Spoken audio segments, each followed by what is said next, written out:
Hello friends, ओम श्री गणेशाय नमः। जय माता दी। आप सभी का स्वागत है आपके अपनी यूट्यूब चैनल पर। आप सभी को नवरात्रि की हार्दिक शुभकामनाएं। फ्रेंड्स, आज हम आपको इस वीडियो में बताने जा रहे हैं नवरात्रि के छठे दिन माँ कात्यायनी जी की आराधना करने की पूजन विधि, व्रत कथा, महत्व और माँ कात्यायनी को प्रसन्न करने के लिए आज के दिन क्या भोग लगाएं और माँ को कौन सा फूल चढ़ाएं, और नवरात्रि के छठे दिन शीघ्र विवाह और धन लाभ के लिए किए जाने वाले उपायों के बारे में। फ्रेंड्स, वीडियो शुरू करने से पहले आपसे रिक्वेस्ट है, अगर आप हमारे चैनल पर नए हैं और आपने अभी तक चैनल को सब्सक्राइब नहीं किया है तो प्लीज सब्सक्राइब कीजिएगा चैनल को, साथ ही प्रेस कीजिएगा बेल आइकन को, जिससे नए वीडियो से रिलेटेड नोटिफिकेशन आपको तुरंत प्राप्त हो सके। और वीडियो पसंद आने पर वीडियो को लाइक और शेयर जरूर कीजिएगा ताकि सभी भक्तों को इस वीडियो का लाभ प्राप्त हो सके। और कमेंट बॉक्स में जय माता दी जरूर लिखिएगा। या देवी सर्वभूतेषु माँ कात्यायनी रूपेण संस्था नमस्तस्यै नमस्तस्यै नमस्तस्यै नमो नमः। नवरात्रि के छठे दिन माँ कात्यायनी जी की आराधना की जाती है। माँ कात्यायनी ने ही असुरों से देवताओं की रक्षा की थी। पहले माँ ने महिषासुर का वध करके देवताओं को उनके अत्याचारों से मुक्ति दिलाई थी। उसके बाद माँ ने शुंभ और निशुंभ का भी वध किया था और सभी 9 ग्रहों को उनकी कैद से छुड़ाया था। माँ कात्यायनी ने महर्षि कात्यायन के यहाँ पुत्री के रूप में जन्म लिया था। इसी कारण से इन्हें कात्यायनी कहा जाता है। माँ के स्वरूप की बात करें तो माँ अत्यधिक कांतिवान है। देवी कात्यायनी का शरीर आभूषणों से सुशोभित है। माँ की 4 भुजाएं हैं, जिनमें एक हाथ में कमल का पुष्प, दूसरे हाथ में तलवार है। माँ अपने 2 हाथों से भक्तों को आशीर्वाद दे रही हैं। माँ शेर की सवारी करती हैं। उनका सिंह गरजती हुई मुद्रा में है। माँ कात्यायनी को देवी दुर्गा का ही छठा रूप कहा जाता है, इसलिए नवरात्रि की छठे दिन माँ कात्यायनी की पूजा अवश्य करनी चाहिए। माँ कात्यायनी की पूजा करने से कुंवारी कन्याओं के विवाह में आ रही सभी परेशानियां समाप्त हो जाती है और उन्हें एक सुयोग्य वर की प्राप्ति होती है।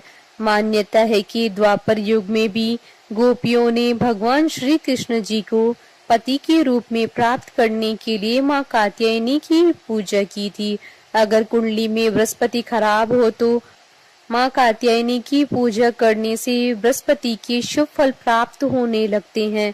माँ कात्यायनी की पूजा करने से आज्ञा चक्र जागृत होता है, जिसकी वजह से सभी सिद्धियों की प्राप्ति साधक को स्वयं ही हो जाती है। माँ की उपासना से शोक, संताप, भय आदि सब नष्ट हो जाते हैं। फ्रेंड्स, अब आइए जानते हैं माँ कात्यायनी जी की आराधना करने की पूजन विधि के बारे में। माँ कात्यायनी जी की पूजा करने से पहले साधक को शुद्ध होने की आवश्यकता है। साधक को पहले स्नान करके स्वच्छ वस्त्र धारण करने चाहिए। इसके बाद पहले कलश की स्थापना करके सभी देवताओं की पूजा करनी चाहिए। इसके बाद ही माँ कात्यायनी की पूजा आरंभ करनी चाहिए। पूजा शुरू करने से पहले हाथ में पुष्प लेकर या देवी सर्वभूतेषु माँ शक्ति रूपेण संस्था नमस्तस्यै नमस्तस्यै नमस्तस्यै नमो नमः मंत्र का जाप करते हुए फूल को माँ के चरणों में चढ़ा देना चाहिए। इसके बाद माँ को लाल वस्त्र, 3 हल्दी की गांठ, पीले फूल, फल, नैवेद्य आदि चढ़ाएं और माँ की विधिवत पूजा करें। उनकी कथा सुने, अंत में माँ की आरती उतारे। इसके बाद माँ को शहद से बने प्रसाद का भोग लगाएं, क्योंकि माँ को शहद अत्यधिक प्रिय है। भोग लगाने के बाद प्रसाद का वितरण करें। शहद से बना पान भी माँ को प्रिय है, इसलिए इनकी पूजा में शहद से बना पान भी चढ़ाया जा सकता है। देवी कात्यायनी की पूजा करने से चेहरे की कांति और तेज बढ़ता है। इनकी पूजा से सुख और समृद्धि बढ़ती है। फ्रेंड्स, अब आइए जानते हैं नवरात्रि के छठे दिन किए जाने वाले उपायों के बारे में। शीघ्र विवाह के लिए आज के दिन गोधूली बेला में पीले वस्त्र धारण करें। माँ के समक्ष दीपक जलाएं और उन्हें पीले फूल अर्पित करें। इसके बाद 3 गांठ हल्दी की भी चढ़ाएं। माँ कात्यायनी के मंत्रों का जाप करें। माँ कात्यायनी का मंत्र स्क्रीन पर दे दिया गया है। हल्दी की गांठों को अपने पास सुरक्षित रख लें।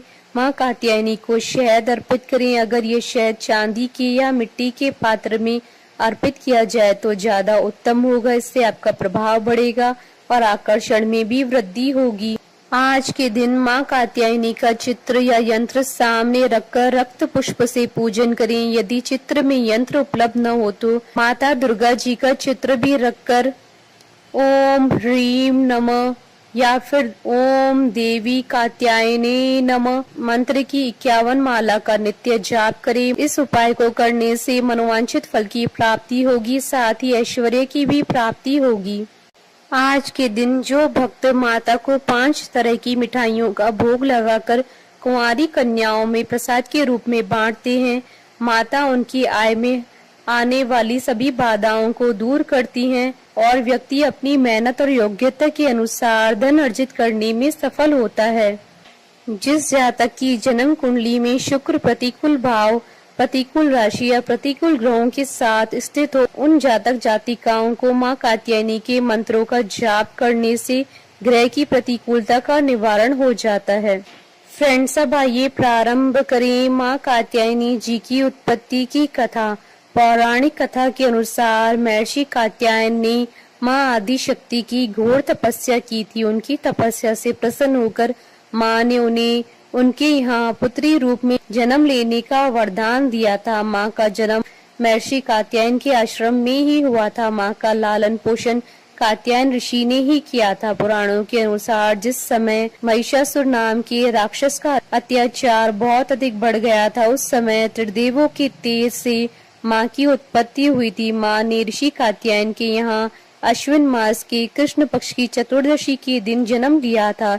इसके बाद ऋषि कात्यायन ने उनका 3 दिनों तक पूजन किया था। माँ ने दशमी तिथि के दिन महिषासुर का अंत किया था। इसके बाद शुंभ और निशुंभ ने भी स्वर्गलोक पर आक्रमण करके इंद्र का सिंहासन छीन लिया था और नवग्रहों को बंधक बना लिया था। अग्नि और वायु का बल पूरी तरह से उनसे छीन लिया था। उन दोनों ने देवताओं का अपमान करके उन्हें स्वर्ग से निकाल दिया था। इसके बाद सभी देवताओं ने माँ की स्तुति की। इसके बाद माँ ने शुंभ और निशुंभ का भी वध करके देवताओं को इस संकट से मुक्ति दिलाई थी, क्योंकि माँ ने देवताओं को वरदान दिया था कि वह संकट के समय उनकी रक्षा अवश्य करेंगी। बोलिए माता कात्यायनी की जय जयकारा, माँ माईदा सच्चे दरबार की जय। हमारे साथ इस वीडियो में अंत तक बने रहने के लिए आपका धन्यवाद। ओम श्री गणेशाय नमः। जय माता दी।